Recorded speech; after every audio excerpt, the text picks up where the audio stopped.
What's going on, everybody? Welcome back to another episode of Overwatch Weekly. I'm sorry things are a little bit quiet. Um, and in my new apartment, I don't want to be too loud. People are trying to sleep, people are trying to study. It's a little late. And I'm going to have to probably do this for most of the videos from here on out. So I would like to apologize for that. But I wanted to, of course, to record because that's what I promised I would do. So we're here. I have quite a few things to talk about this week. So we're just going to jump into it. The first thing is the new animated short. So as I'm recording this right now, the animated short has not come out yet. It's Tuesday night. Technically it's Wednesday morning, 12 o'clock, 12:10 a.m. on the East Coast. So it has not come out yet. But I will add something in to the video once the short has come out. I'll talk about it for a second. But new animated short came out this morning as you are watching this video. So we'll cut to that right now.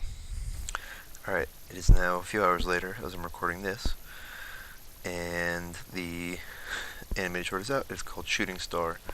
It is about D.Va attempting to stop an attack on Busan by the Omnics that have always been attacking South Korea. And an interesting fact that I just wanted to mention at the end of the short, there is, like the end card that they always have at the end of their shorts.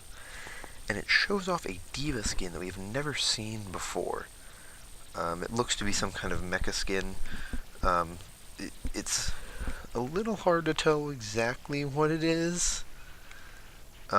Just because it's they only show off so much detail on it. But it's not mecha, it's a nano cola skin, most likely. It's mostly the same as her normal skin, just the top of it is green, her headphones are green, her mech is kind of green, so it says nano across.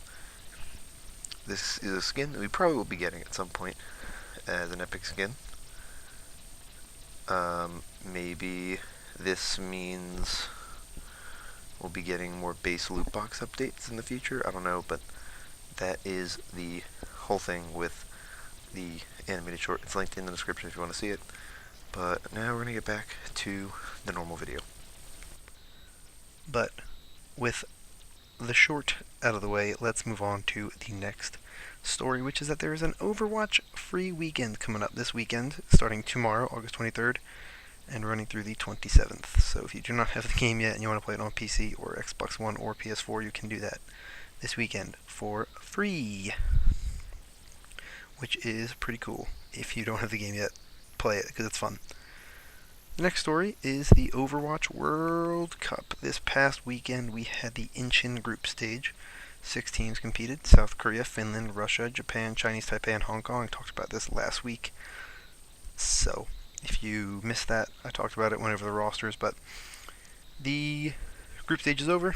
Of the 6 teams that played, 2 advanced, and they are South Korea, who won the group with a 5-0 record, dropping 2 maps total, 19 maps won. And the second place team is Finland, who ended 4-1, 16 maps won, 4 maps lost. Third place was Russia, who was 3-2, 12-7, followed by Japan, 8-12, 2-3, which is 2-3, 8-12. Sorry, Russia was 3-2, 12-7. Chinese Taipei was 1-4, 5-15, and Hong Kong was 0-5, 0-20. They did not win a single map. They definitely struggled. Hong Kong did not look great in the time that I watched. I didn't get to watch as much of it as I would have liked to. It was in Incheon, that's South Korea. It was very late every time it was on, so I didn't really get to see it. But South Korea looked very good. Finland looked very good. Russia looked pretty good, but just they were in a group with 2 teams that were better than them. I think Russia probably would have advanced if they were in any other group. But unfortunately for them, they got the short end of the stick. But that is that for the Incheon group stage. Now all the next stories are kind of short, and a lot of them have to do with the Overwatch League, but the next one does not. We got the Doomfist statue revealed. much like the Hanzo statue, the Mercy statue, all that kind of stuff. We now have a Doomfist statue. You can pre-order it from Blizzard's website if you would like to do that. You can get there through the description. There's a tweet, and you can get to it all through the tweet. There's also a bunch of Lego-related Overwatch stuff being teased and being shown off via Twitter, via Lego's website. So, right now that I'm recording this, FanFest is going to go on in a couple hours. If anything big is revealed other than the animated short, I will talk about it at the end of this video. I'll tag it on, or I'll put it where I feel like it's necessary, but that is what my plan is at the moment, is just tag it on at the end of anything. But the next story comes from the Overwatch League, and it is the first major free agency trade move of the offseason, and it is between the Los Angeles Gladiators and the Seoul Dynasty. Fissure, the main tank player, one of the best, second in All-Star voting this past season, has been traded to the Seoul Dynasty. Now, at the moment, we don't know what financial terms were reached. We don't know if there was players or if it was money. But Fissure is now on the Seoul Dynasty, and this weekend's All-Star game and custom game stuff, whatnot, all that stuff, Fissure will be playing in a Seoul Dynasty jersey. So, the first major move. I expected Fissure would probably end up on a different team. I was almost positive he would. And here we are. Fissure is now a member of the Seoul Dynasty. He had mentioned that he wanted to play for an all-Korean team, and Seoul was the one that it seemed likely he was going to go to. Obviously, iRemix played in the playoffs, so it's not that big of a surprise. Maybe they kind of knew this was going to happen. But Fissure is now a member of the Seoul Dynasty. That is a huge upgrade. The Dynasty had a bunch of, I think, just kind of weak links in their tank line. Kuki and Miro, I don't think, were anything spectacular. So, this could be that boost that Seoul needed to get themselves in that position that I think people expected them to be at last season, and they were not there. So, that is that. That's a big move, and I think it's going to be the start of a long off-season. But the next two stories are somewhat related. The first one has to do with, much like how Sabioli threw a first pitch out at a Mets game a few weeks ago, we also had Sinatra of the San Francisco Shock throw out a first pitch at an Oakland Athletics game on August 18th or August 17th. He threw out the first pitch for the Oakland Athletics just because they were just there. That was all it is. San Francisco teams or Bay Area teams showing support for each other. So that happened last week. I'm sorry, this video seems a little bit off. I'm trying to make sure I'm not too loud, and I'm listening to make sure nothing's going on. And I'm also in a very uncomfortable position, trying to make sure that I can be as loud as I can without disrupting too many people. So I'm sorry, I'm gonna have to get used to this. But with the Sinatra first pitch comes all of the Overwatch League All-Stars baseball-related things, because they will be at Dodger Stadium, and they will actually be there tonight, August 22nd. There's going to be a special event thing for the Overwatch League night at Dodger Stadium, and there will be 4 players there that are at least scheduled to attend. You have Space and Soon from the LA Valiant, Sleepy from the San Francisco Shock, and Surefour from the LA Gladiators. And Surefour will be throwing out the first pitch. That makes 3 now Overwatch League players who have thrown out the first pitch at baseball games. So this is kind of showing that the Overwatch League has begun to spread, and it's beginning to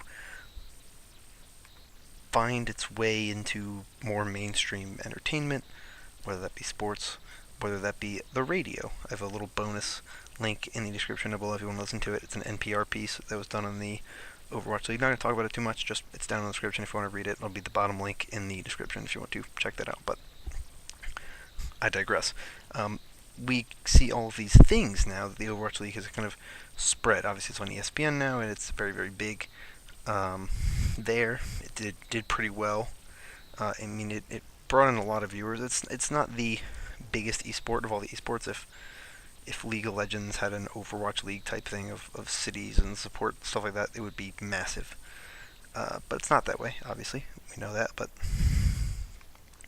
I think it's cool to see how it's been spread and how big it's gotten, and how much it has become kind of known by more than just people in the video game community. I mean, I talk to people who know it and who are not really big gamers, but they know what it is, whether it be because I've talked about it or because they have other friends who've talked about it. Just people talk about it, people know about it, people like it, so it's cool. But of course, with the All-Star Weekend being this weekend, a whole bunch of things are happening. I talked about it last week, all the stuff that's going on, but I'll link it again in the description because I figure why not. No reason not to. People will want to see it, so if you didn't see any of that last week, you can either watch the last week's video or I've linked in the description the other details. So, as I mentioned before, I would talk about any other things that were announced during the Korean Fan Fest, and we had some stuff be announced, and we now have patch note highlights on the PTR.